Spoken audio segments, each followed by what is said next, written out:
ഏറ്റവും പ്രധാനപ്പെട്ട ഒരു ദർശനമാണ് സത്യം ശിവം സുന്ദരം. മഹാവിഷ്ണുവിന് 4 കൈകളുണ്ട്. ആ കൈകളിൽ 4 വിധത്തിലുള്ള വസ്തുക്കളുമുണ്ട്. ആ വസ്തുക്കളിൽ ഒന്ന് പ്രധാനപ്പെട്ടത് സുദർശന ചക്രമാണ്. ശംഖം, ചക്രം, ഗദ, പങ്കജം ഇതി വിലസുന്ന 4 തൃക്കൈകളോടെയാണ് മഹാവിഷ്ണു പള്ളി കൊള്ളുന്നത്. ശംഖം എന്ന് പറയുന്നത് ഈ പ്രപഞ്ചത്തിന്റെ ഉത്ഭവകാരണമായിരിക്കുന്ന ഓങ്കാരധ്വനി മുഴക്കുന്ന ഒരു സംഗീത ഉപകരണമാണ് ശംഖം.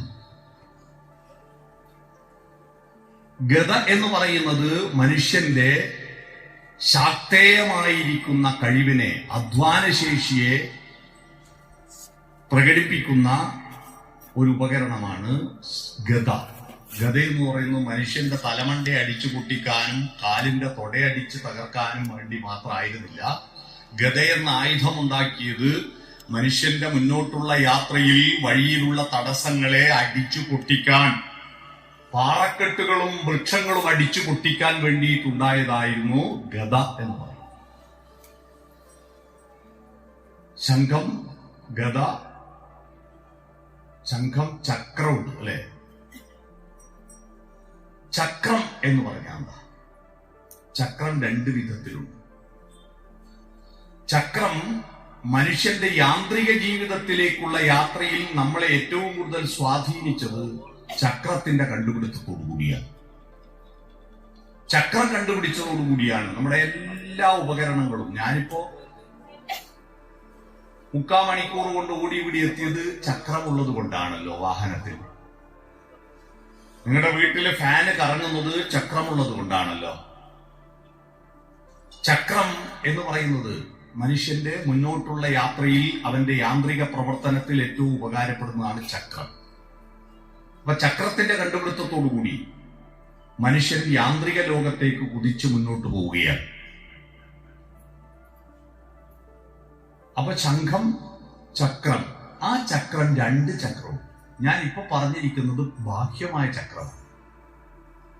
ആന്തരികമായ ഒരു ചക്രമുണ്ട്. ആ ചക്രത്തെയാണ് സുദർശന ചക്രം എന്ന് പറയുന്നത്. എന്താ സുദർശന ചക്രം? ദർശനം എന്ന് പറയുന്നത് കാഴ്ച എന്നാണ്. കണ്ണുകൊണ്ട് കാണുന്നത് കാഴ്ചയാണ്. സുദർശനമോ അകത്തേക്ക് നോക്കി കാണുന്ന കാഴ്ചയാണ് സുദർശനം എന്ന് പറയുക. ആ അകത്തേക്കുള്ള കാഴ്ചയെ, സുദർശനങ്ങളെയാണ് ഇംഗ്ലീഷിൽ പറയുക ഫിലോസഫി, തത്വശാസ്ത്രം എന്നൊക്കെ പറയാം.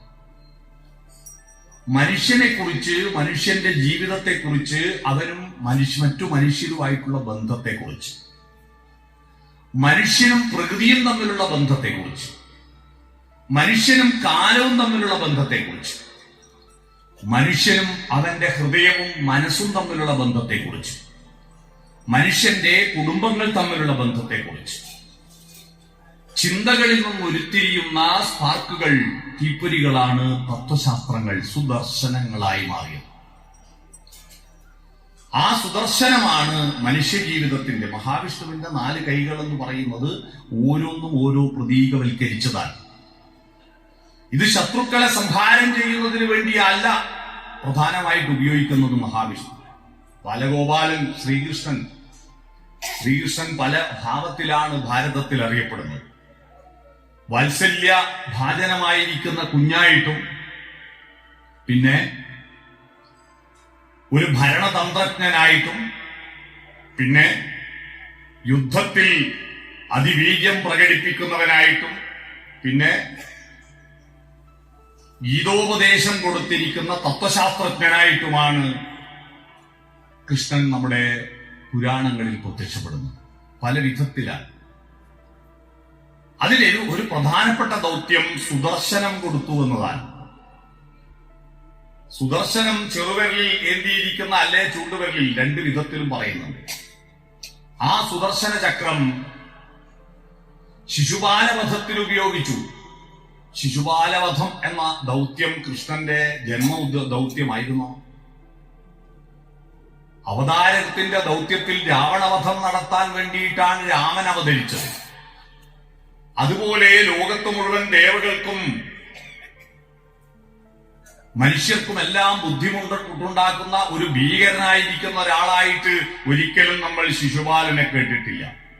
ശിശുപാലൻ കൃഷ്ണന്റെ ജീവിത പ്രക്രിയയിൽ കണ്ടെത്തിയ ഒരു അല്പം ദുഷ്ടത്തലുള്ള ഒരു രാജാവ് എന്ന് മാത്രമേ ഉള്ളൂ. അയാൾ വധിച്ചു. കംസനെ വധിക്കാനായിരുന്നുവെങ്കിൽ കംസൻ ശ്രീകൃഷ്ണന്റെ അമ്മാവനാണെങ്കിലും ആ അശരീരി കേട്ടതോടുകൂടിയാണ് ഈ ദേവകിയോടും വസുദേവരോടും കംസന് ശത്രുത വന്നത്, അല്ലെ? അശരീരിയിലായിരുന്നുവെങ്കിൽ ദേവകിയുടെ കല്യാണം മാനം മര്യാദയ്ക്ക് നടത്തി കൂട്ടി കൊണ്ടുപോകുമ്പോ ആകാശത്തുനിന്ന് ഒരു വാക്ക് കേട്ടപ്പോഴല്ലേ ഇയാൾക്ക് ഇത് തന്റെ ശത്രുവാണ്, ജീവനിൽ ഭയം ഉണ്ടാവുമല്ലോ ആൾക്ക്. അപ്പോഴാണ് എട്ടാമതുത്ഭവം ചെയ്യാതിരിക്കുവാൻ ദേവകിയെയും വസുദേവനെയും വേറെ വേറെയൊക്കെ പാർപ്പിച്ചിട്ട് കാരാഗൃഹത്തിൽ അടച്ചതൊക്കെ ഈ അശരീരി വന്നതുകൊണ്ടാ. അല്ലാതെ കംസൻ ചെയ്തിരിക്കുന്ന ദുഷ്ടതകളെ പറ്റി വേറെ ഒന്നും വലിയ വാർത്തകളൊന്നും നമുക്ക് കേട്ടിട്ടില്ല. അപ്പോ സുദർശന ചക്രം കൊണ്ട് ശത്രുസംഹാരം എന്ന് പറയുന്ന ദൗത്യമാണോ കൃഷ്ണൻ ഈ ഭൂമിയിൽ അവതാരത്തിന്റെ ഉദ്ദേശം? അത് അദ്ദേഹത്തെ ചുരുക്കി കാണലാണ്. കൃഷ്ണൻ എന്ന അവതാരത്തെ ചുരുക്കി കാണുന്നവരാണ് അദ്ദേഹം കംസവധം നടത്തിയതും ശിശുപാലവധം നടത്തിയതുമാണ്. അദ്ദേഹത്തിന്റെ അവതാരോദ്ദേശം എന്ന് പറയുന്നത് ആ ശ്രീകൃഷ്ണൻ ബാലഗോപാലൻ എന്ന മഹാ അവതാരത്തിന്റെ ദൗത്യത്തെ ചുരുക്കിക്കാണലാണ്. അദ്ദേഹത്തിന്റെ പ്രധാനപ്പെട്ട ദൗത്യം സുദർശനം കൊടുക്കുക എന്നതായിരുന്നു. ആർക്ക്? അർജുനൻ. ഹേ ഭാരത, ഭാരതനാരാന്നറിയാവോ? യഥാ യഥാ ഹി ധർമ്മസ്യ ഗ്ലാനിർഭവതി ഭാരത. ഭാരതൻ അർജുനനാണ്. അർജുനനെ വിളിക്കുന്ന മറ്റൊരു പേരാണ് ഭാരതൻ. അർജുനൻ തന്റെ പിതൃക്കൾക്ക് തർപ്പണം നടത്താൻ വേണ്ടിയിട്ട് ഒരു പുഴയിൽ വന്ന് കുളിച്ച് തപസ് ചെയ്ത് ധ്യാനിച്ചിരുന്ന ഒരു പുഴയിൽ വന്ന് കുളിച്ചു. ഐവർമഠം എന്ന് പറയുന്ന സ്ഥലത്ത് വെച്ചാണ് പുഴയിൽ വന്ന് കുളിച്ചത്. ആ കുളിച്ച് തർപ്പണം നടത്തിയ ആ സ്ഥലം, ആ പുഴയുടെ പേരാണ് ഭാരതപ്പുഴ. കേരളത്തിൽ മാത്രം ഒഴുകുന്ന പുഴയാ ഭാരതപ്പുഴ. കേരളത്തിന്റെ പുറത്ത് ഒഴുകുന്നില്ല. പിന്നെ എങ്ങനെ ഈ ഭാരതപ്പുഴ എന്ന് പേര് വന്ന്? ഭാരതപ്പുഴ എന്ന് പേര് വന്നത് ഭരതൻ എന്ന് പറയുന്ന അർജുനൻ വന്നിട്ട് കുളിച്ച് തർപ്പണം നടത്തിയത് കൊണ്ടാണ് ഭാരതപ്പുഴ എന്നതിന് പേര് വന്നത്. അതാ യഥാ യഥാ ഹി ധർമ്മസ്യ ഗ്ലാനിർഭവതി ഭാരത അഭ്യുത്ഥാനം അധർമ്മസ്യ തദാത്മാനം സൃജാമ്യഹം. അവിടെയൊക്കെ എന്റെ ആത്മശക്തി അവതരിക്കുമെന്ന് പറഞ്ഞല്ലോ. ആ ഉപദേശത്തിലൂടെ ലോകത്തിന് കൊടുത്ത ഒരു മനോഹരമായ ദർശനമാണ് കർമ്മദർശനം, ധ്യാനദർശനം, ചിന്താദർശനം. അങ്ങനെ ഒരുപാട് തത്വശാസ്ത്രങ്ങളെ അർജുനൻ ഉപദേശിച്ചു കൊടുത്തു എന്ന ദൗത്യമാണ് സുദർശനം എന്ന് നിൽക്കുന്ന കൃഷ്ണന്റെ ദൗത്യം. അദ്ദേഹം വെളിച്ചത്തെയും ഇരുട്ടിനെയും ഉപയോഗിച്ചിട്ട് ഒരാൾ തട്ടിപ്പ് നടത്തുമ്പോൾ ആ തട്ടിപ്പ് നീക്കാൻ വേണ്ടിയാണ് പിന്നെ സുദർശനം ഉപയോഗിച്ചത്. ഓർമ്മയുണ്ടോ? ജയദ്രഥനെ കൊല്ലുമെന്ന് ഇന്ന് അർദ്ധരാത്രിക്ക് മുമ്പേ ഇന്ന് സന്ധ്യയ്ക്ക് മുന്നേ ജയദ്രഥനെ ഞാൻ വധിക്കുമെന്ന് ശപഥം ചെയ്തു അർജുനൻ. അഥവാ വധിക്കാൻ പറ്റിയിട്ടില്ലെങ്കിൽ ഞാൻ അഗ്നിയിൽ ചാടി മരിക്കും. ജയദ്രഥന്റെ ഒരു പ്രശ്നം എന്താന്ന് പറഞ്ഞാൽ വലിയ ഉന്നതനാണ്, വലിയ ഉയരുണ്ടായിരുന്നു, നല്ല നീളമുള്ള ആളാണ്. എവിടെ നിന്നാലും ഈ കൂടേന്റെ തൂണ് കുഴിച്ചിട്ട പോലെ മേലെ പൊട്ടി കാണുകയാണ്. നടുക്കത്തെ തൂണില്ലേ, അതുകൊണ്ട് കൊല്ലാൻ എളുപ്പാ. അപ്പൊ ഇയാളെ കാണാതിരിക്കാൻ വേണ്ടി ഇയാളെ മണ്ണ് കുഴിച്ചിട്ട് അതിൽ താത്തി വെച്ച് സന്ധ്യ വരെ പുറത്തിറക്കണ്ട. സന്ധ്യ ആയി കഴിഞ്ഞാൽ ഇയാളെ കൊല്ലാൻ പറ്റിയിട്ടില്ലെങ്കിൽ അപ്പോ അർജുനൻ അഗ്നിയിൽ തുള്ളി മരിക്കും. അഗ്നിയിൽ തുള്ളി മരിച്ച അർജുനൻ മരിച്ചാൽ പിന്നെ പാണ്ഡവർ തോൽക്കുമെന്ന് ഉറപ്പല്ലോ. എളുപ്പത്തിലുള്ള സൂത്രപ്പണി, നയതന്ത്ര വൈദഗ്ധ്യമാണ് കൗരവര് കാണിച്ചത്. അപ്പോ ഈ വെളിച്ചത്തെയും ഇരുട്ടിനെയും ഉപയോഗിച്ച് നടത്തിയ ഈ പ്രക്രിയയിൽ ആ സൂര്യപ്രകാശത്തെ സുദർശനം കൊണ്ട് മറച്ചിട്ട് വെളിച്ചം പോയിരിക്കുന്നു എന്ന് മിഥ്യാബോധമുണ്ടാക്കിക്കൊണ്ട് ജയദ്രഥനെ പുറത്തു കൊണ്ടുവരികയും വീണ്ടും ആ മിഥ്യയെ സത്യമാക്കി തിരിച്ചു പിടിക്കുകയും ചെയ്തപ്പോ വീണ്ടും വെളിച്ചം വന്നപ്പോ ഉടൻ തന്നെ ജയദ്രഥനെ കാട്ടിക്കൊടുക്കുകയും ജയദ്രഥനെ കൊല്ലുകയും ചെയ്തു. അങ്ങനെയാണ് സുദർശനം ഉപയോഗിക്കുന്നത്. ഈ പുരാണങ്ങളൊക്കെ വായിക്കുമ്പോ ആ പുരാണങ്ങളെല്ലാം തത്വശാസ്ത്രങ്ങളുടെ പ്രതീകവൽക്കരിച്ചുകൊണ്ട് നടത്തിയിരിക്കുന്ന വ്യാഖ്യാനങ്ങളും കഥകളും ഉപകഥകളുമാണ്. ആ കഥകളെ മുഴുവൻ അത് അതുപോലെ കാണുന്നതിനപ്പുറത്ത് അതിന്റെ ആന്തരികാർത്ഥത്തെ കാണാൻ, അതിന്റെ പുറംമോടി മാത്രം കാണുന്നതിന് അതിന്റെ ആഴം കാണാൻ കഴിയുമ്പോഴാണ് നമ്മൾ യഥാർത്ഥ ഭക്തനും നമ്മൾ യഥാർത്ഥ മനുഷ്യനുമായി മാറുന്നത്. പുരാണത്തിൽ പലതും പറയും. ആ പറയുന്നത് മുഴുവൻ അതുള്ളത് തന്നെയാണെന്ന് വിചാരിക്കരുത്. അതിന്റെ ആന്തരികമായ അർത്ഥം അറിയണം. ഓരോ കഥയ്ക്കും ഒരു പരന്ന അർത്ഥം, ഉപരിപ്ലവമായ അർത്ഥമുണ്ട്, അതിനൊരു ആഴവുമുണ്ട്. ഇതിനാണ് പ്ലസ് എന്ന് പറയാ. നമ്മൾ A+ ഇല്ലേ, പരന്ന അർത്ഥം ഇങ്ങനെയാണ്. ഇങ്ങനെ മാത്രം വരച്ചാൽ മൈനസാണ്, കിഴിക്കലാണ്. അത് നിങ്ങൾക്ക് തത്വശാസ്ത്രത്തിൽ നിന്ന്, അറിവിൽ നിന്ന് പുറകോട്ട് പോക്കാണ്. എന്നാൽ മുന്നോട്ട് പോകണമെങ്കിൽ അതിന്റെ ആഴവും കൂടി തിരിച്ചറിയണം. അപ്പൊ ഇങ്ങനെയും വരച്ചാൽ മാത്രമേ അത് പ്ലസ് ആവൂ. മനസ്സിലായി? നമ്മൾ പറഞ്ഞു വന്നിരിക്കുന്നത് സുദർശനം. അപ്പോ സുദർശനത്തെ പറ്റി പറഞ്ഞു, ശംഖിനെ പറ്റി പറഞ്ഞു, ഗദയെ പറ്റി പറഞ്ഞു. ഇനി എന്താ ഒന്ന്? പങ്കജം. എന്താ ഈ പങ്കജം? പങ്കജത്തിന്റെ പ്രത്യേകത താമര ചെളിയിൽ നിന്ന്, പങ്കം എന്ന് പറഞ്ഞാൽ എന്താ? ചെളി എന്നാണ്. പങ്കജാക്ഷി നമ്മളെ നാട്ടിലെല്ലാം ചില ആള് പങ്കയെന്ന് വിളിക്കും, ചെളി എന്നാ വിളിക്കുന്നത്. ഈ വാക്കുകളുടെ അർത്ഥം മനസ്സിലാവാതെ വിളിച്ചാലുള്ള കുഴപ്പം, മധുസൂദനെ നമ്മൾ മധുവാട്ടാന്ന് വിളിക്കൂലേ? മധുസൂദനൻ എന്ന് ശ്രീകൃഷ്ണന് പര്യായം വന്നത് മധു എന്ന് പറയുന്ന മധു കൈഭടന്മാരെ കൊന്നതുകൊണ്ടാണ്. മധു എന്ന അസുരനെ സൂദനം ചെയ്തവൻ, കൊന്നവനാണ് മധുസൂദനൻ. പിടികിട്ടിയോ? അപ്പൊ ആ മധു എന്ന് വിളിച്ചാൽ എന്താ? രാക്ഷസാന്നാ വിളിക്കുന്നത്. മധു എന്ന് മാത്രം വിളിച്ച രാക്ഷസ, മധുസൂദനായതാണ്. ദാമോദരൻ, ദാമം എന്ന് പറഞ്ഞാൽ കയറാണ്, ഉദരം എന്ന് പറഞ്ഞാൽ വയറാണ്. കയറുകൊണ്ട് വയറിനെ ഉരലിന് ചേർത്ത് ബന്ധിച്ചത് കൊണ്ടാണ് ശ്രീകൃഷ്ണന് ദാമോദരൻ എന്ന് പേര് വന്നത്. ദാമോദരനെ നമ്മൾ ദാമോ എന്ന് വിളിച്ചാലോ കയറേന്നാ വിളിച്ചത്. കയറേന്ന വാക്കുകളുടെ അർത്ഥം അറിഞ്ഞുച്ചരിക്കണം. മനസ്സിലായോ? പങ്കജാക്ഷി, പങ്കത്തിൽ നിന്ന്, ചെളിയിൽ നിന്ന്. ഈ ചെളി എന്ന് കേൾക്കുമ്പോൾ മനുഷ്യർക്ക് എന്തോ ഒരു വൃത്തികെട്ട സാധനമായിട്ടുള്ള ചിന്തയുണ്ടല്ലോ. സത്യമറിയുക. മണ്ണും വെള്ളവും ചേർന്നിരിക്കുന്ന മിശ്രിത രൂപത്തെയാണ് ചെളി എന്ന് പറയുക. നമ്മുടെയൊക്കെ ജീവന്റെ ഉൽപ്പത്തിയുടെ കാരണം, ജീവൻ മുന്നോട്ട് പോകുന്നതിന്റെ കാരണം ചെളിയുള്ളത് കൊണ്ടാണ്. ചെളിയില്ലായിരുന്നുവെങ്കിൽ ഞാറ് നടാൻ പറ്റുമായിരുന്നില്ല. ഞാറ് നട്ടില്ലായിരുന്നുവെങ്കിൽ നമുക്ക് ഭക്ഷണം കിട്ടുമായിരുന്നില്ല.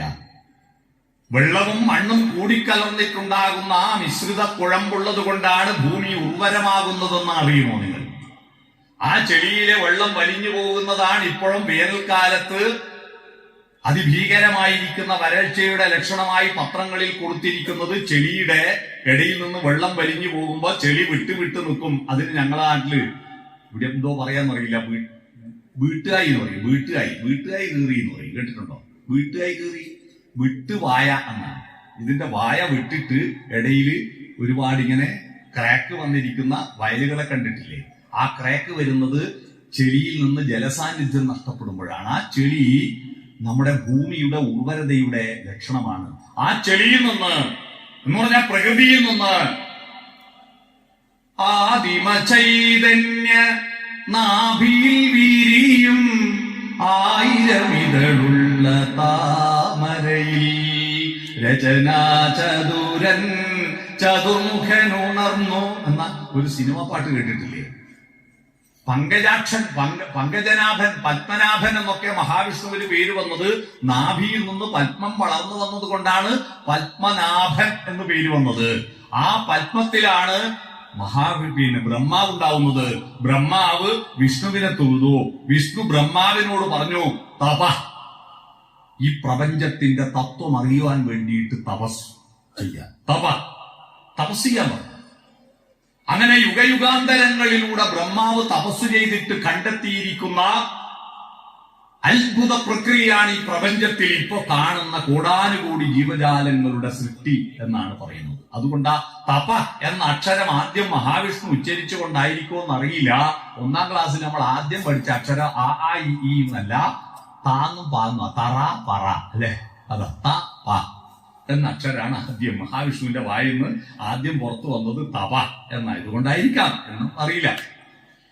ഞാൻ പറഞ്ഞു വന്നത്, ഈ ചെളിയിൽ നിന്ന് പ്രകൃതിയുടെ മിശ്രിത വെള്ളവും മണ്ണും ചേർന്നിരിക്കുന്ന മിശ്രിത രൂപത്തിൽ നിന്ന് സൗന്ദര്യം പുറത്തേക്ക് വരുന്നു. അതാണ് താമരപ്പൂവ്.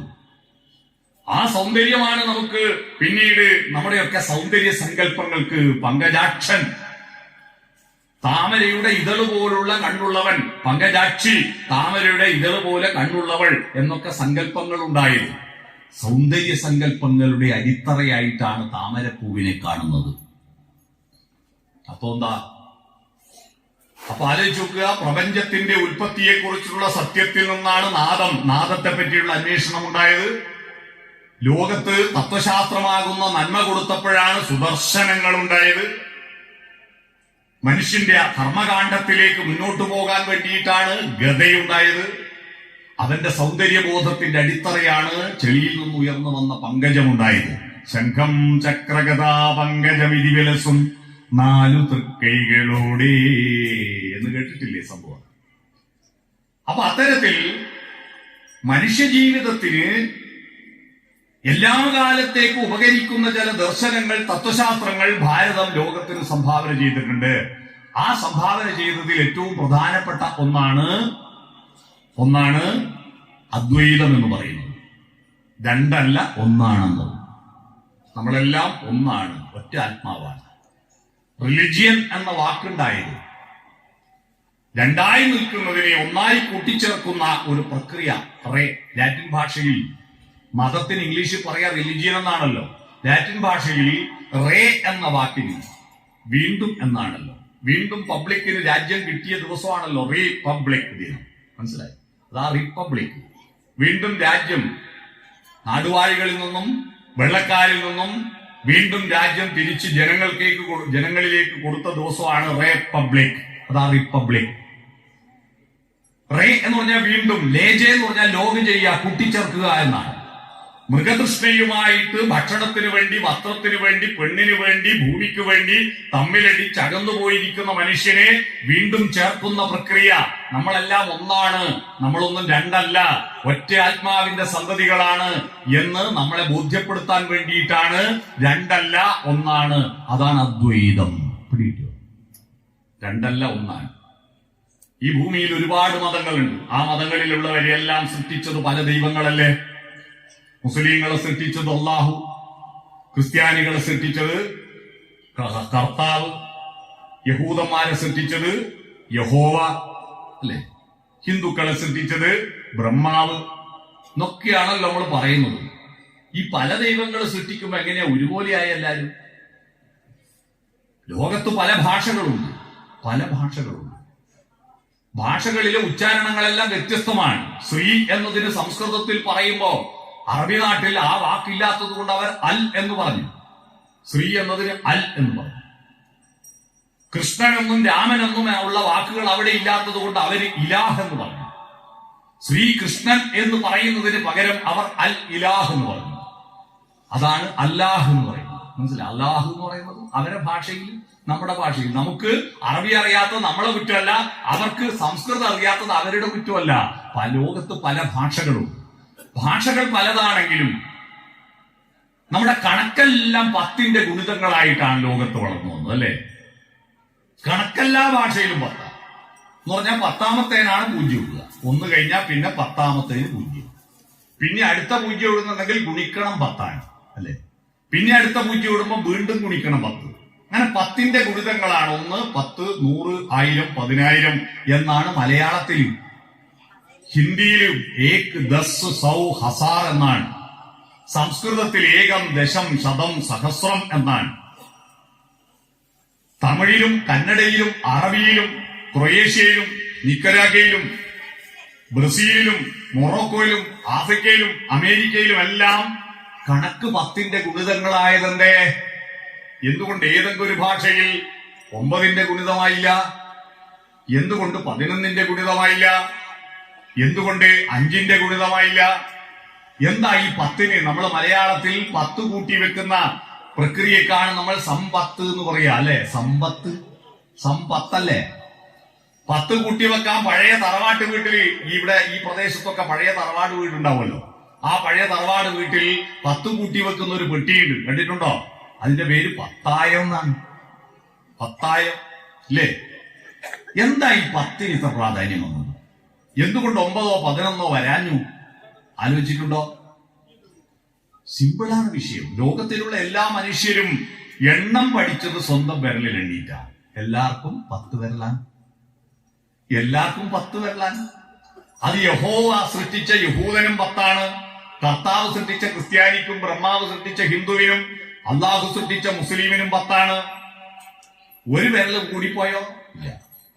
എല്ലാവർക്കും മൂക്കിന് 2 ദ്വാരം കണക്കാണ്. എല്ലാവർക്കും 2 ചെവി കണക്കാണ്. 2 കണ്ണ് കണക്കാണ്. എല്ലാവർക്കും വെള്ളയിൽ നടുക്ക് കറുപ്പായിട്ടാണ് കണ്ണുള്ളത് അല്ലെ? വെള്ളയിൽ നടുക്ക് കറുപ്പായിട്ട് കണ്ണുണ്ട്. എന്തുകൊണ്ടാണ് കൃഷ്ണമണി എന്ന് പേര് വരാൻ കാരണം? കൃഷ്ണൻ എന്ന് പറഞ്ഞാൽ കറുത്തതെന്നാ. കറുത്ത മണി ആയതുകൊണ്ടാ കൃഷ്ണമണി. കൃഷ്ണൻ എന്ന വാക്കിന് കറുത്തവൻ എന്ന അർത്ഥം. കൃഷ്ണമൃഗം എന്ന് പറഞ്ഞാൽ കറുത്തമാനാണ്. കൃഷ്ണ എന്ന് പാഞ്ചാലിക്ക് മറ്റൊരു പേരുണ്ട്. അവൻ വെളുത്തിട്ടല്ല, കറുത്തിട്ടാണ്. ഭാരതത്തിന്റെ സൗന്ദര്യ സങ്കല്പം കറുകറുത്തൊരു പെണ്ണാണ്, കടഞ്ഞെടുത്തൊരു മെയ്യാണ്. കറുപ്പാണ്. രാമൻ കറുപ്പാണ്, കൃഷ്ണൻ കറുപ്പാണ്. ഇനി എപ്പോഴാ നമുക്ക് ഈ പൗഡറിന് കൂടി ഇത്ര ഇഷ്ടം വന്നത് നമുക്കറിയില്ല. വെളുപ്പിനോടാണ് കൂടുതൽ താല്പര്യം. മനുഷ്യര് പല കാലാവസ്ഥയിൽ പല കോലത്തിലായി പോകും. ദൈവം മണ്ണുകൊണ്ട് മനുഷ്യനെ ഉണ്ടാക്കി എന്നൊരു കഥയുണ്ട്. മനുഷ്യനെ ഉണ്ടാക്കിയിട്ട് ആദ്യം തന്നെ അടുപ്പത്ത് വെച്ചു. ആദ്യത്തെ കരിഞ്ഞുപോയി, അതാണ് ആഫ്രിക്കക്കാര്. രണ്ടാമത് കരിഞ്ഞു പോകുന്ന പേടിച്ചിട്ട് നിലക്കിങ് എടുത്തു, അതാ വെള്ളക്കാര്. മൂന്നാമത്തത് കൃത്യം വന്നിട്ടെടുത്തു, അതാ ഇന്ത്യക്കാര്. കറുത്തിട്ടുമല്ല വെളുത്തിട്ടുമല്ല, കൃത്യം വന്നവരാ. അപ്പൊ വെളുപ്പ് കൂടിയവര് മനസ്സിലായിക്കൊള്ളുക, ലേശം വേഗ് കുറവാന്ന്. മനസ്സിലായോ? ലേശം വേഗ് കുറവാന്ന് മനസ്സിലായിക്കൊള്ളുക. അപ്പൊ ഞാൻ പറഞ്ഞു വന്നത്, മനുഷ്യരെ എല്ലാം ഒരേ കോലത്തിൽ ഉണ്ടാക്കിയത് എങ്ങനെയാ? യഹോവ യഹൂദന്മാരെ സൃഷ്ടിച്ചിട്ട് അതിന്റെ സോഫ്റ്റ്വെയർ ബ്രഹ്മാവിന് വാട്സപ്പിൽ ഇട്ട് കൊടുത്തിട്ട് ബ്രഹ്മാവ് അത് ഡൗൺലോഡ് ചെയ്തിട്ട് ഹിന്ദുക്കളെ ഉണ്ടാക്കി. അതെന്നിട്ട് ഇൻസ്റ്റഗ്രാമിൽ അയച്ചു കൊടുത്തു കർത്താവിന്. കർത്താവ് അത് ഡൗൺലോഡ് ചെയ്തിട്ട് ക്രിസ്ത്യാനികളെ ഉണ്ടാക്കി. എന്നിട്ട് അത് യൂട്യൂബിൽ ഇട്ട് കൊടുത്തു ആർക്ക്? അള്ളാഹുവിന്. അള്ളാഹു അത് ഡൗൺലോഡ് ചെയ്തിട്ട് മുസ്ലിങ്ങളെ ഉണ്ടാക്കി എന്ന് ആരെങ്കിലും പറയോ? അവിടെയാണ് അദ്വൈത മതത്തിന്റെ ദർശനത്തിന്റെ പ്രസക്തി. ഓർത്താലൊരൊറ്റ തറവാട്ടുകാർ നാം, ഉള്ളൂരെ പരമേശ്വരയ്യരുടെ വരികളാ. ഈ ഭൂമിയിലുള്ള മനുഷ്യരെല്ലാം ഒറ്റ തറവാട്ടുകാരാണ്. അതാണ് ലോകത്ത് സംഭാവന ചെയ്ത ഭാരതത്തിന്റെ ഏറ്റവും വലിയൊരു തത്വശാസ്ത്രം. വസുധൈവ കുടുംബകം. വസുധ ഭൂമിയാണ്. ഈ ഭൂമി മൊത്തം ഒറ്റ കുടുംബമാണ്. എത്ര വിശ്വം ഭവത്യേകനീടം, എത്ര വിശ്വം ഭവത്യേകനീടമാണ്. ലോകം എത്ര വലുതായാലും നമ്മളെല്ലാം ഒരു കൂട്ടിലെ പക്ഷികളാണ് എന്ന ചിന്തയാണ് ഭാരതം സംഭാവന ചെയ്തത്. അതാണ് അദ്വൈതം. ആ കൂട്ടത്തിൽ ഭാരതം സംഭാവന ചെയ്ത ഒരു ജീവിത ദർശനമാണ്. ഇതൊരു ആധ്യാത്മിക ദർശനം മാത്രമല്ല, അതൊരു ദൈവതത്വശാസ്ത്രം മാത്രമല്ല. ലോകത്തെ മനുഷ്യർക്കെല്ലാവർക്കും മനുഷ്യനാവുണ്ടാകുമ്പോ മനുഷ്യനായതിന്റെ ദൗത്യം എന്തെന്ന് ബോധ്യപ്പെടുത്തുന്ന ദർശനമാണ് സത്യം, ശിവം, സുന്ദരം എന്ന്. ONV കുറുപ്പിനോട് ഒരു ഭക്തിഗാനം എഴുതാൻ പറഞ്ഞപ്പോ, ഞാൻ ഭക്തിഗാനം എഴുതാനോ? പൊന്നരിവാൾ അമ്പിളിയിൽ കണ്ണെറിയുന്നോളെ എന്ന് പാട്ടെഴുതിയ ONV കുറുപ്പ് ഭക്തിഗാനം എഴുതാൻ പറഞ്ഞു. ആ എഴുതണം എന്ന് പറഞ്ഞു. അങ്ങനെ അയാളോട് എഴുതാൻ പറഞ്ഞിട്ട് അയാൾ എഴുതിയൊരു ഭക്തിഗാനമുണ്ട്, കേട്ടിട്ടുണ്ടോ നിങ്ങൾ? പൊൽത്തിങ്കൽക്കല പൊട്ടുതൊട്ട ഹിമവൽ ശൈലാദ്രി ശൃംഗത്തിൽ വെൺകൊറ്റ പൂങ്കുട പോൽ വിടർന്ന വിമലാകാശാന്തരംഗങ്ങളിൽ നൃത്തധൂർച്ചടി ഭക്തമാർന്ന തുടിതൻ ഉത്താളടുണ്ടും രവം തത്വത്തിൻ പൊരുളാലപിപ്പു മധുരം സത്യം ശിവം സുന്ദരം. ആ സത്യം ശിവം സുന്ദരം എന്നതിന്റെ അതിന്റെ കെമിസ്ട്രി, അതിന്റെ കോമ്പിനേഷൻ, അതിന്റെ വൈവിധ്യങ്ങൾ തിരിച്ചറിയുമ്പോഴാണ് മനുഷ്യജന്മം സാർത്ഥകമാകുന്നത്. അല്ലാതെ ഈ ഭൂമിയും ആധ്യാത്മികതയും അകവും കുറവും തമ്മിൽ ബന്ധപ്പെടാത്തതിന്റെ പ്രശ്നമാണ് നമ്മുടെ ജീവിതത്തിൽ ഇത്രയും അമ്പലങ്ങൾ വളരുമ്പോഴും, ഇത്രയും പ്രാർത്ഥന വളരുമ്പോഴും, ഇത്രയും ഉത്സവങ്ങൾ വളരുമ്പോഴും അതിന്റെ എല്ലാം മെറിറ്റ്, ഗുണം, നന്മ നമ്മുടെ സമൂഹത്തിൽ വളരാത്തതെന്തേ? നമ്മൾ നെഞ്ചത്ത് കൈവച്ച് പരിശോധിക്കുക. നമുക്ക് ഇന്നത്തെ ഇത്രയൊന്നും ഭക്തി ഇല്ലാതിരുന്ന, ഇത്രയൊന്നും അമ്പലം ഇല്ലാതിരുന്ന, അമ്പലം ഈ വെലിക്കൽ പൊരിയും ഇപ്പോ പിന്നെ അയ്യപ്പന്റെ കോവിലും ഒക്കെ ഇല്ലാതിരുന്ന കാലത്ത്, അന്തിത്തിരി കത്തിക്കാൻ കഴിവ് പോലും ഇല്ലാതിരുന്ന ഒരുപാട് അമ്പലങ്ങളുള്ള കാലത്ത് പോലും നമ്മുടെ ഉള്ളിലുണ്ടായിരുന്ന നന്മയും കരുണയും സ്നേഹവും ദയയും അന്നത്തെ മാനദണ്ഡ പ്രകാരം കൂടുകയാണോ കുറയുകയാണോ ചെയ്തത്? ഒന്ന് സ്വയം പരിശോധിച്ചു. അമ്പലം വളരുന്നതിനനുസരിച്ച് നമ്മുടെ ഉള്ളിൽ കരുണ കൂടിയിട്ടുണ്ടോ? ദയ കൂടിയിട്ടുണ്ടോ? സത്യബോധം കൂടിയിട്ടുണ്ടോ? നന്മ കൂടിയിട്ടുണ്ടോ? എന്തുകൊണ്ടാണ് ഇത് കൂടാത്തത്? ആരാധനയും പ്രാർത്ഥനയും വർദ്ധിക്കുന്നതിനനുസരിച്ച് കൂട്ടത്തിൽ വിദ്യാഭ്യാസവും വർദ്ധിക്കുക. ഇത് രണ്ടും മനുഷ്യന്റെ ആന്തരികമായ വികാസത്തിനാണ്. ആധ്യാത്മികതയും വിദ്യാഭ്യാസവും ആന്തരിക വികാസത്തിനാണ്. ഉള്ളിലേക്ക് നോക്കിയിട്ടാണ് വികസിച്ചത്.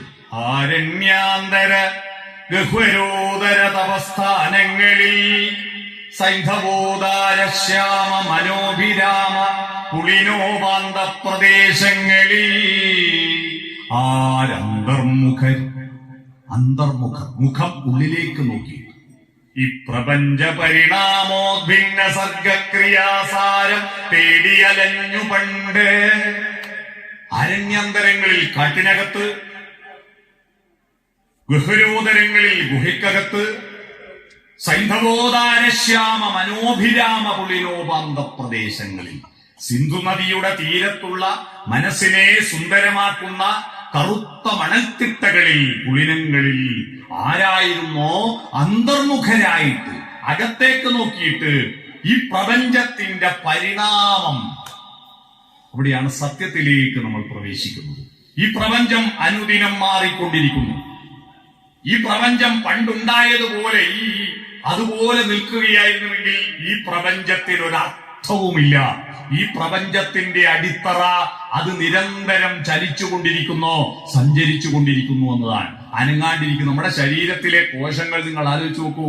നമ്മുടെ ശരീരത്തിൽ നിങ്ങൾ വീട്ടിലേക്ക് പുറപ്പെടുമ്പോ വീട്ടിൽ എവിടെയായിരുന്നോ നിങ്ങളുടെ രക്തത്തുള്ളികളുള്ളത്, ആ രക്തത്തുള്ളികളായിരിക്കുമോ ഇവിടെ എത്തുമ്പോൾ ഉള്ളത്?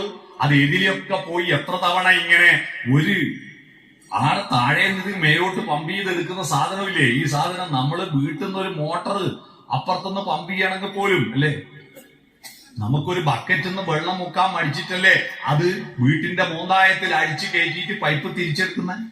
ഈ ബക്കറ്റിൽ നിന്ന് മുക്കാൻ മടിച്ചിട്ട്, കിണ്ടിന്ന് ചെരിക്കാൻ പഠിച്ചിട്ട് പണ്ട് കിണ്ടി കൊണ്ടല്ലേ കഴുകുക.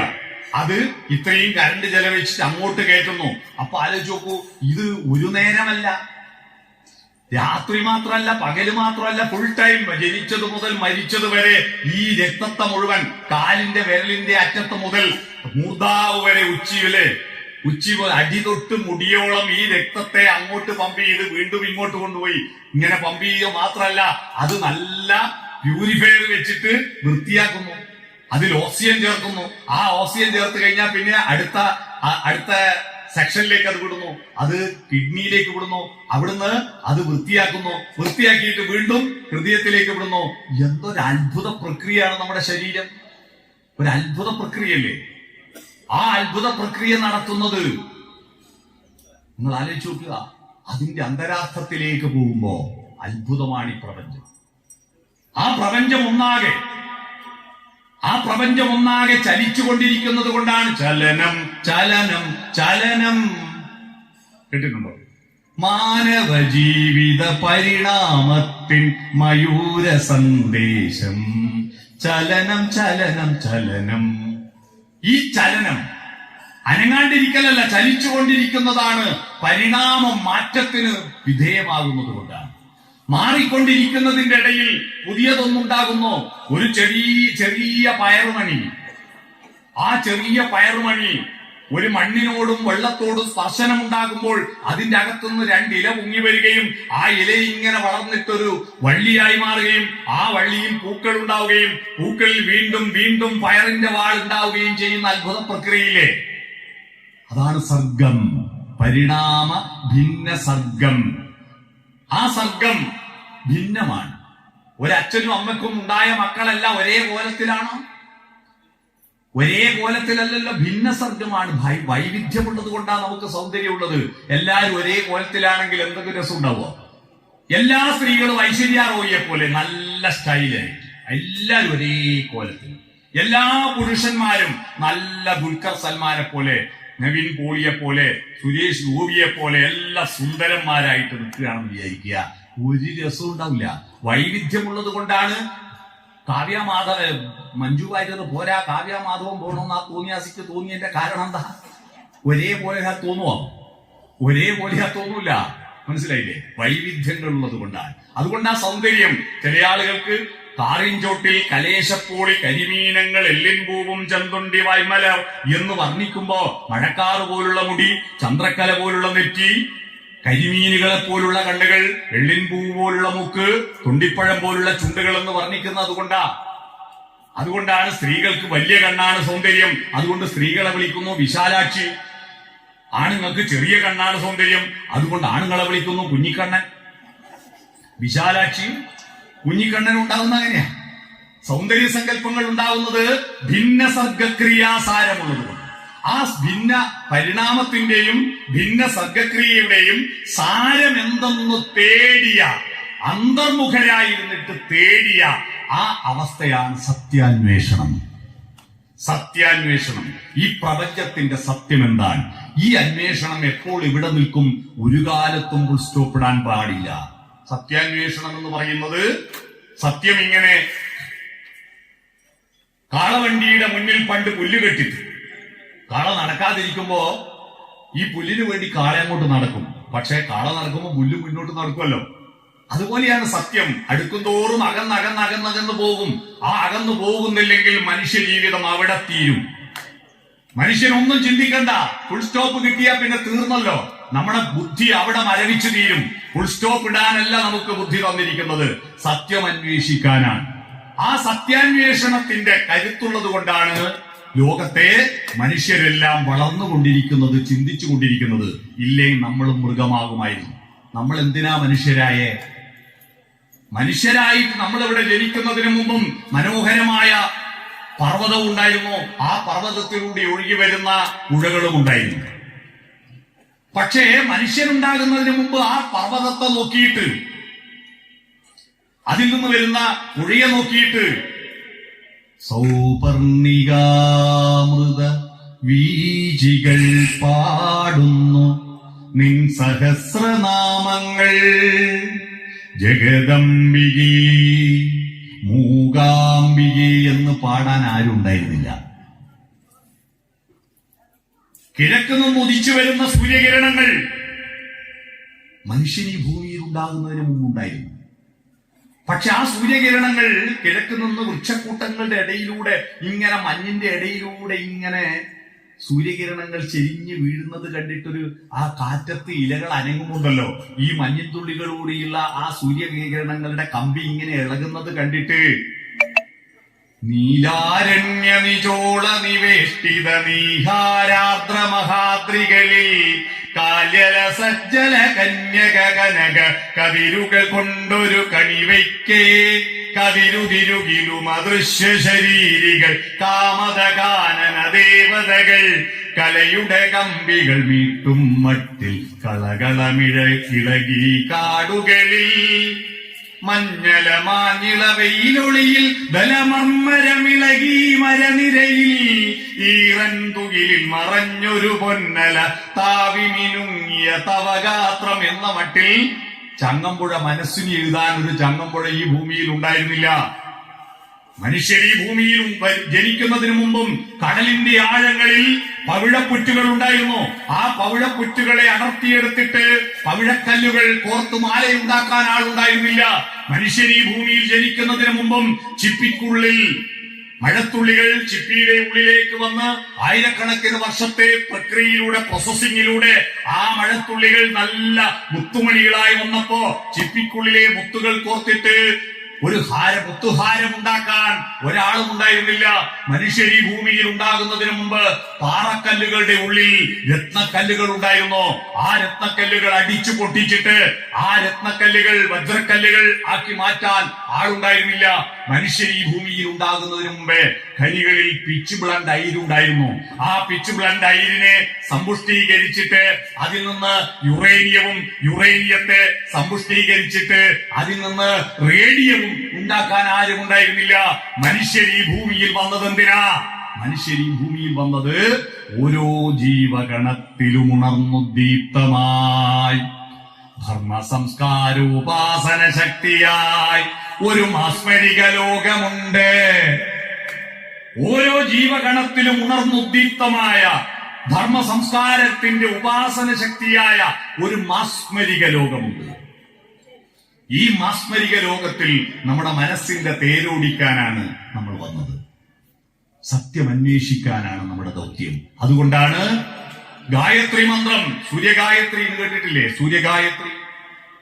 ആ ഗായത്രി മന്ത്രത്തിന്റെ വേദങ്ങളുടെ അടിസ്ഥാന മന്ത്രമാണല്ലോ ഗായത്രി മന്ത്രം. ഗായം എന്ന് പറഞ്ഞാൽ പാടുക, പാടുന്നത് ഗായം. ത്രീ എന്ന് പറഞ്ഞാൽ ത്രാണനം ചെയ്യുന്നത്, ത്രാണനം ചെയ്യുക. പുത്രൻ എന്ന് കേട്ടിട്ടില്ലേ? പലവിധ നരകങ്ങളുണ്ട് പോലും, പല കമ്പാർട്ട്മെന്റ് ഉണ്ട്. മരിച്ചാൽ പോയാൽ പല കമ്പാർട്ട്മെന്റ് ഉണ്ട്. അതിൽ ഏറ്റവും ഭീകരമായ കമ്പാർട്ട്മെന്റ് ആണ് പുംനരകം.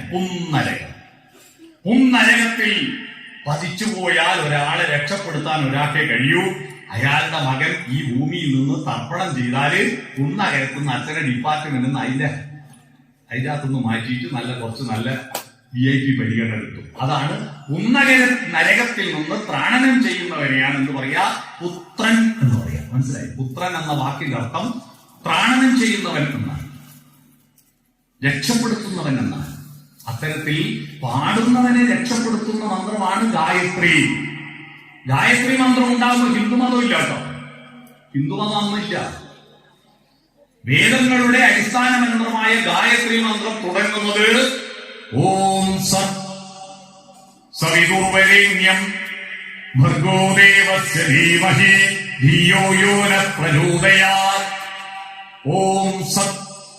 സത് അതാണ് ഈ സത്യം. സത്ത് എന്താന്ന് മനസ്സിലാകണമെങ്കിൽ അസത്തല്ലാത്തത് മനസ്സിലാകണം. അസത്തല്ലാത്ത സത്ത്. അസത്തേതാ? ഈ കാണുന്നതെല്ലാം അസത്ത. ഇതാ മായ എന്ന് പറയുന്നത്. ഇതെല്ലാം അസത്ത. ഈ കാണുന്നതെല്ലാം മാറൂലേ? ഇവിടെ ഇരിക്കുന്ന ഒരു 10-200 ആളുണ്ട് ഇവിടെ എന്റെ മുന്നിൽ. ഈ 200 ആളുകളുടെയും കോലം 100 കൊല്ലം കഴിഞ്ഞ് അങ്ങനെ ഇരിക്കും. 100 കൊല്ലം കഴിഞ്ഞാൽ ഇവിടെ ഇരിക്കുന്ന മുഴുവൻ ആളും എങ്ങനെ ഉണ്ടാവും? കുറെ ആള് ജന്തുക്കൾ ഭക്ഷിച്ചു കാഷ്ടിച്ചു പോകില്ല. പുലി വരാൻ തുടങ്ങിയല്ലോ, നാട്ടിലെല്ലാം ഇറങ്ങാൻ തുടങ്ങി. പുലി തിന്നുമ്പോ നമ്പൂരിയെ തിന്നാലും നമ്പ്യാർ തിന്നാലും ഈയനെ തിന്നാലും വാണിയെ തിന്നാലും ആദിവാസിയെ തിന്നാലും കാട്ടൽ ഒരുപോലെയല്ലേ? കഴിഞ്ഞ ദിവസം ഒരു ക്ഷേത്രത്തിന്റെ ടോയ്ലറ്റിന്റെ മുന്നിൽ ഒരു ഫോട്ടോ വാട്സപ്പിൽ കണ്ടു.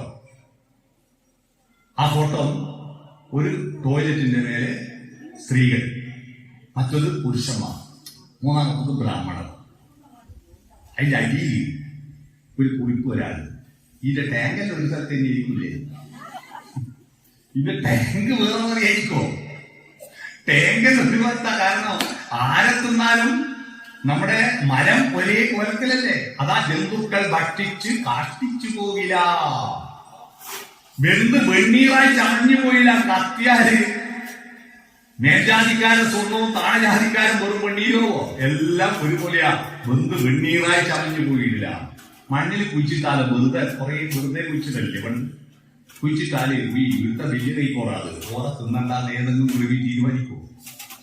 MLA ആയാലും MP ആയാലും മന്ത്രി ആയാലും ബ്രാഹ്മണോഹം നരേന്ദ്രോഹം ആദ്യോഹമെന്നാമ്രേതം കലർന്നീടും ദശാന്തരേ.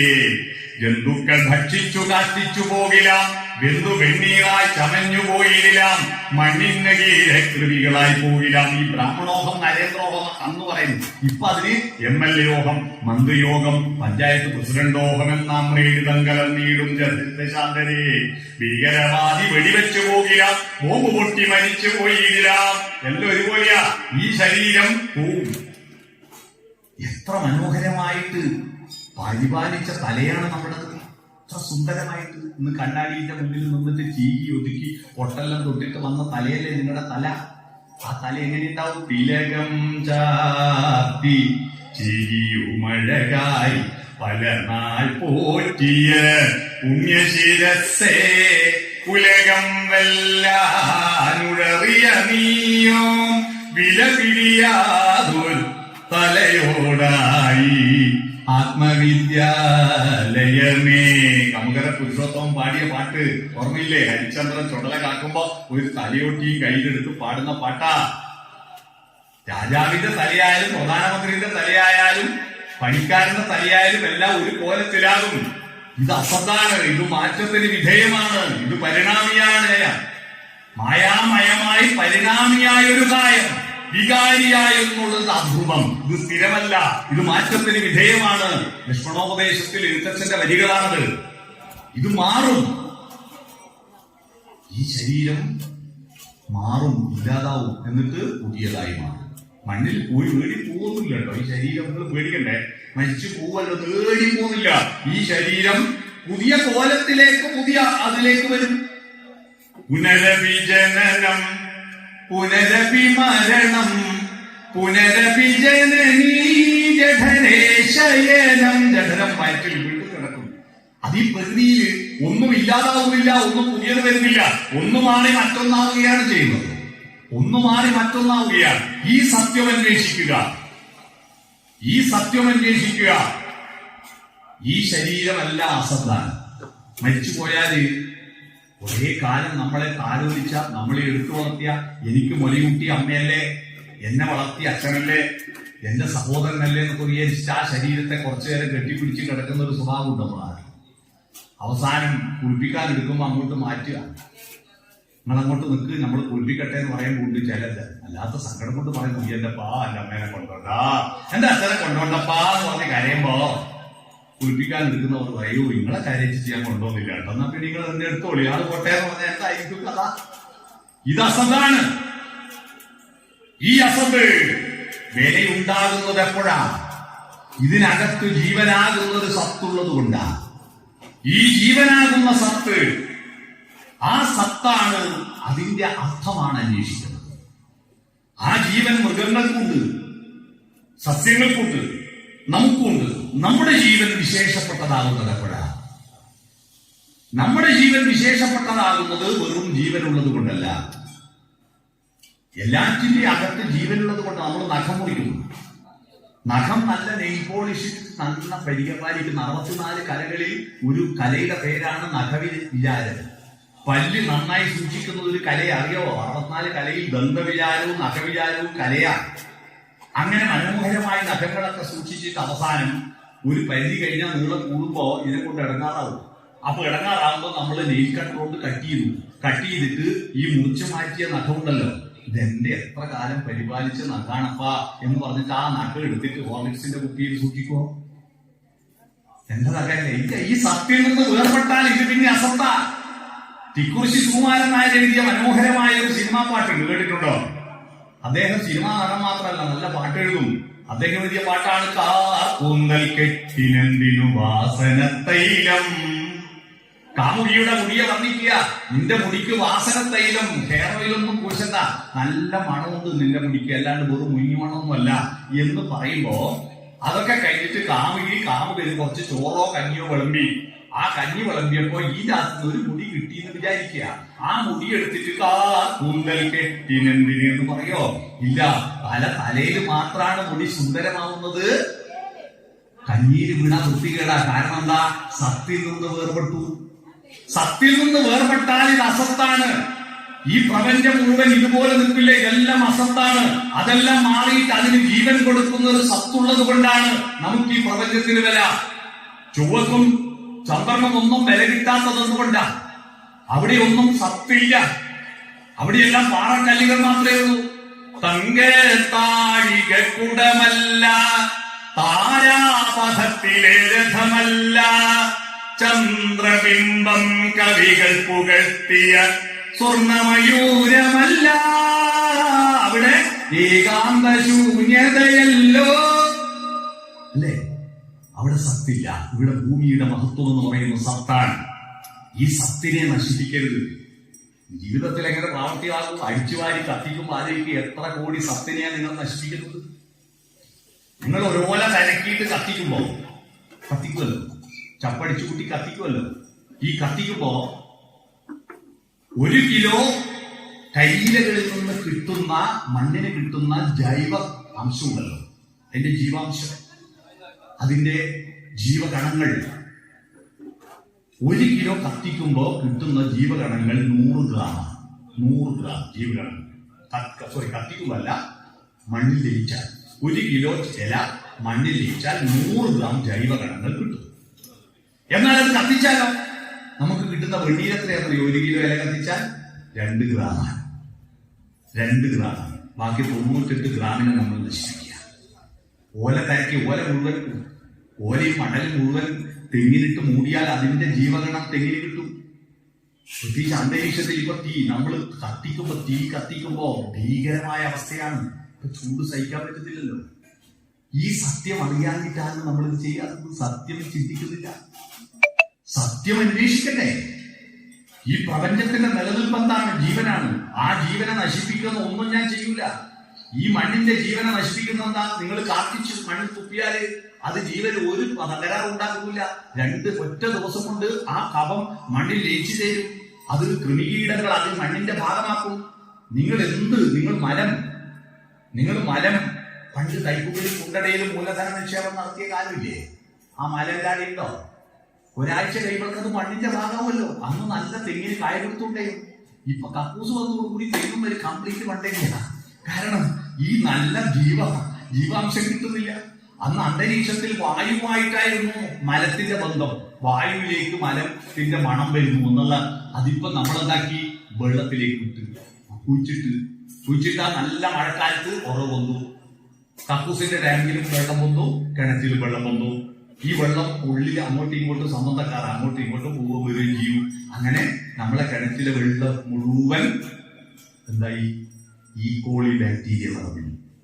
കിണറ്റിൽ മുഴുവൻ കക്കൂസിലെ ബാക്ടീരിയ നിറഞ്ഞിരിക്കുക. കേരളത്തിലെ മുഴുവൻ കിണറ്റിലും. അതിന്റെ കാരണം എന്താ? സത്യം അറിയുന്നില്ല. ആരോ എന്തോ ചെയ്തു, അതിന്റെ പുറകെ ഓടുക. സത്യം അറിയുന്നില്ല. 1 മീറ്ററിൽ താഴെയുള്ള കക്കൂസ് ടാങ്ക് കുഴിക്കാൻ പാടില്ല എന്ന് ലോകാരോഗ്യ സംഘടന നമ്മളോട് പറഞ്ഞിട്ടുണ്ട്. 1 മീറ്ററിൽ കൂടുതൽ ആഴത്തിൽ കക്കൂസിന്റെ ടാങ്ക് കുഴിക്കരുത്. അപ്പൊ നദിയോയിലേ എന്നൊരു പേടി ഉണ്ടാവും അല്ലേ? ഒരിക്കലും അറിയില്ല. അതിന്റെ ജീവഗണം അത് മണ്ണിന്റെ ഭാഗമാക്കി മാറ്റും. ഡബിൾ കുഴിയുള്ള കക്കൂസ് ഉണ്ടാക്കാനാണ് നമുക്ക് കേരളത്തിൽ ഏറ്റവും പറ്റിയത്. 2 കുഴി ആകൃതിയിൽ പൈപ്പ്. ഒരു പൈപ്പ് തുറക്കുക, ഒരു കുഴി നിറഞ്ഞ് 20 കൊല്ലം കൊണ്ട് നിറഞ്ഞെങ്കിൽ മറ്റേ പൈപ്പ് തുറക്കുക. എന്നിട്ട് 20 കൊല്ലം ഈ കുഴി ഉപയോഗിക്കുമ്പോഴേക്കും മറ്റേ കുഴി ഒന്നും ഉണ്ടാവില്ലേ. അങ്ങനെ കാലാകാലം ഉപയോഗിക്കുന്നതാണ് ഏറ്റവും ശാസ്ത്രീയം എന്ന് ശാസ്ത്രജ്ഞന്മാരെ സത്യം നമ്മളോട് വിളിച്ചു പറഞ്ഞിട്ടും നമ്മൾ ആ സത്യം തിരിച്ചറിയാതെ നമ്മൾ 3-4 കോലായത്തിൽ ടാങ്ക് കുഴിച്ചിട്ട് ഇപ്പം പച്ചവെള്ളം കിണറ്റുന്ന് പച്ചവെള്ളം പണ്ട് നെല്ലിക്കയിൽ നിന്നിട്ട് കിണറ്റുന്ന് വെള്ളം വലിച്ചിട്ട് കൈമേൽ ഒഴിച്ചിട്ട് കുടിച്ച ആ വെള്ളത്തിന്റെ രുചി ഇപ്പം നമുക്ക് കുടിക്കാൻ ധൈര്യം ഉണ്ടോ? കാരണം തിളപ്പിച്ചില്ലേ കാര്യം പോക്കാം. പച്ചവെള്ളം കുടിക്കാൻ ധൈര്യമില്ല. എന്തുകൊണ്ടാ? സത്യം അറിയാത്തത് കൊണ്ടാണ്. അതുകൊണ്ട് സത്യം അന്വേഷിക്കുക. ഈ പ്രധാന സത്യം നമ്മുടെ ശാസ്ത്രവും ദൈവവിശ്വാസവും പരസ്പര വിരുദ്ധമായിട്ടാണ് പോകുന്നത് എന്നാണല്ലോ നമ്മുടെ ധാരണ. ശാസ്ത്രവും ദൈവവിശ്വാസവും എന്താണ്? ആയുർവേദവും അലോപ്പതിയും പോലെയാണ് അല്ലെ? രണ്ടും 2 വഴിക്കാന്നല്ല, രണ്ടും ഒന്നാണ്. ശാസ്ത്രവും ദൈവവിശ്വാസവും ഒന്നാകുന്നത് ദൈവവിശ്വാസത്തിന്റെ അടിത്തറയായിരിക്കുന്ന തത്വശാസ്ത്രത്തെ പറ്റി അറിയാനിക്കാൻ സത്യം അന്വേഷിക്കാനാ പറഞ്ഞ് ആ സത്യത്തെ ഫുൾ സ്റ്റോപ്പ് ഇട്ടിട്ട് കുറെ പിന്നീട് പിൽക്കാലത്ത് വന്ന ആദ്യത്തെ മഹാഋഷികളായിരിക്കുന്ന തത്വശാസ്ത്രജ്ഞന്മാര് കുറച്ചു കാലം കഴിഞ്ഞപ്പോ ഇതിന്റെ ആചാരാനുഷ്ഠാനങ്ങളുടെ ഫുൾ സ്റ്റോപ്പ് ഇട്ട് അതിന്റെ അപ്പുറം പോണ്ടേ എന്ന് പറഞ്ഞ് തടഞ്ഞ് വെച്ചപ്പോഴാണ് നമ്മുടെ ഭാരതം തകർന്നുപോയി. അറിയുമോ? കൊളംബസ് അമേരിക്ക കണ്ടുപിടിക്കുന്നതിന് 1500 കൊല്ലം മുമ്പ് യൂണിവേഴ്സിറ്റിയുള്ള നാടാണ് ഇന്ത്യ. കൊളംബസ് അമേരിക്ക കണ്ടുപിടിക്കുന്നതിന് നളന്ദ, തക്ഷശില സർവകലാശാലകൾ ഉണ്ടായിട്ടും നമ്മുടെ രാജ്യത്തിന്റെ പട്ടിണി റാങ്കിങ്ങിൽ പുറകോട്ടായി പോയ അമേരിക്ക വളർന്നു വന്നത് എന്തുകൊണ്ട്? അവിടെയാണ് നമ്മൾ സത്യം അന്വേഷിച്ചുകൊണ്ടുള്ള നമ്മുടെ ഈ സത്യം ശിവം സുന്ദരത്തിലെ സത്യത്തെ പറ്റി തിരിച്ചറിഞ്ഞില്ല. ആ സത്യം അന്വേഷിക്കാൻ ശ്രമിച്ചില്ല. സത്യം അന്വേഷിക്കാൻ ശ്രമിക്കുന്നതിന് പകരം നമ്മൾ അതിൽ പുഷ്ടപ്പെട്ട് എല്ലാം വേണ്ടെന്ന് വെച്ച്. അതിനൊരു തെളിവ് ഞാൻ തരാം. സത്യം അന്വേഷിക്കാൻ നിങ്ങൾക്ക് താല്പര്യമില്ലാത്തതിന്റെ തെളിവ് തരാം. ലോകത്ത് വായനയ്ക്ക് വേണ്ടി മാത്രം ഒരു മാസം നീക്കി വെച്ച ഒരു നാട് ലോകത്ത് വേറെ ഇല്ല, കേരളം മാത്രമല്ല. ഞാൻ മൊത്തം ലോക രാജ്യങ്ങൾ അന്വേഷിച്ചു, എല്ലാവരും വായിക്കുന്നുണ്ട്. പക്ഷെ ഒരു മാസം വായനയ്ക്ക് രാമായണ മാസാചരണം, കർക്കടക മാസത്തിൽ ഫുൾ ഡേ രാമായണം വായിക്കും. രാമായണം വായിച്ചിട്ടോ കർക്കടകം 31 കൂടും, പിന്നെ തുറക്കുക അടുത്ത കൊല്ലം കർക്കടകം 1 അല്ലേ? ഈ പുസ്തകമേ ഉള്ളൂ. അന്ന് വേറെ പുസ്തകം കിട്ടാനില്ല. കൈയോണ്ട് എഴുതുന്ന കാലത്ത് ഒരു പുസ്തകം എഴുതണമെങ്കിൽ ഈ ഓലയിൽ ഇങ്ങനെ എഴുത്താടി കൊണ്ട് നാരായം കൊണ്ട് കോറി എഴുതണമെങ്കിൽ ഒരു പുസ്തകം ഉണ്ടാക്കാൻ വലിയ കഷ്ടപ്പാടാ. ഇന്ന് കോടിക്കണക്കിന് പുസ്തകങ്ങൾ നമുക്ക് ലഭ്യമാണ്. ചെറിയ പൈസക്ക് പുസ്തകം കിട്ടും. എന്നിട്ടും നമ്മൾ കർക്കടം 31 കഴിഞ്ഞാൽ ബാക്കി 11 മാസം അപൂർവം ചില ആള് കൃഷ്ണപ്പാട്ട് വായിക്കും ചിങ്ങമാസത്തിൽ. പിന്നെയും 10 മാസം ബാക്കി. ആ 10 മാസം ഒന്നും സത്യം അന്വേഷിക്കാത്തതിന്റെ നമ്മുടെ മനസ്സുകൾ നീട്ടി പോകണം. മനസ്സ് സഞ്ചരിക്കണം. ആത്മവിദ്യാലയമേ എന്ന പാട്ട് മാനസ സഞ്ചരരേ ബ്രഹ്മണി മാനസ സഞ്ചരരേ എന്ന പാട്ടിന്റെ ഈണത്തിലാണ് മലയാളത്തിൽ ചിട്ടപ്പെടുത്തിയത്. മാനസ സഞ്ചരരാവണം, മനസ്സുകൊണ്ട് യാത്ര ചെയ്യണം. അതാണ് സത്യാന്വേഷണം. ആ സത്യാന്വേഷണത്തിന്റെ പ്രകടിത രൂപത്തെയാണ് ശാസ്ത്രം എന്ന് പറയുക. സത്യാന്വേഷണത്തിന്റെ ആന്തരിക രൂപത്തെയാണ് തത്വശാസ്ത്രം എന്ന് പറയുക.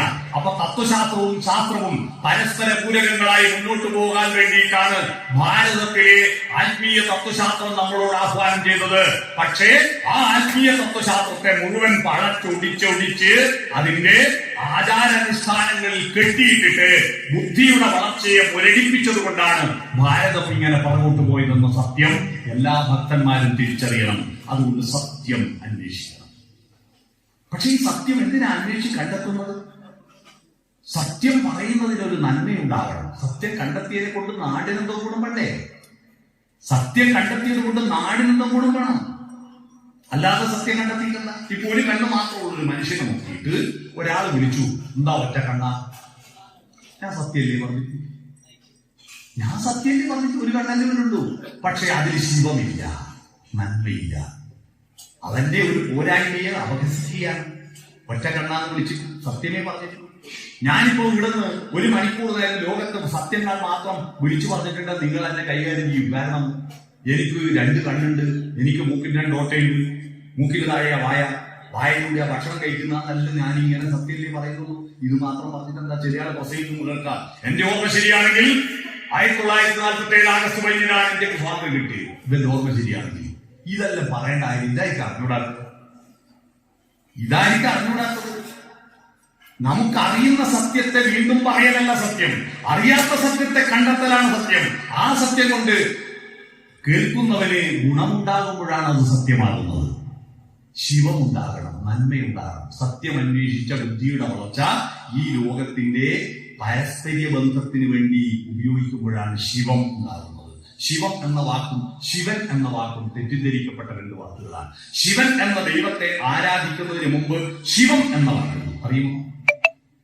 ശിവൻ എന്നായിരുന്നില്ല ആദ്യത്തെ പേര്, അൻ എന്നായിരുന്നു. മോഹൻജോദാരോവിലും ഹാരപ്പയിലും നടത്തിയ ഖനനങ്ങളിലൂടെ കണ്ടെത്തിയിരിക്കുന്ന നമ്മുടെ ഭാരതത്തിന്റെ അഭിമാനമായ സിന്ധു നദീതട നാഗരികതയിൽ അവിടെ എഴുതി വെച്ചിരിക്കുന്ന കല്ലുകളിൽ കോറി വെച്ചിരിക്കുന്ന ലിപികളുണ്ടല്ലോ, ആ പഴയ ദ്രാവിഡ നാഗരികത ലിപി ആ ലിപികൾ പഠനം നടത്തിയ ആളുകൾ പറയുന്നത് ഭാരതത്തിലെ ആദ്യത്തെ ദൈവം 2 ആണ്. 1 അമ്മ ദൈവം മാ, 2 പുരുഷ ദൈവം ആൻ. മാ അമ ആൻ, ഈ 2 ദൈവങ്ങളാണ് ഭാരതത്തിൽ ഉണ്ടായിരുന്നത്. ശിവനായിരുന്നില്ല. ആൻ എന്ന ദൈവം പുല്ലിംഗ പ്രത്യയമാണ് ദ്രാവിഡ ഭാഷയിൽ. രാമൻ, കൃഷ്ണൻ, ഗോവിന്ദൻ, അവൻ. സ്ത്രീലിംഗ പ്രത്യയം അൾ എന്നും പുല്ലിംഗ പ്രത്യയം അൻ എന്നുമാണ്. അൻ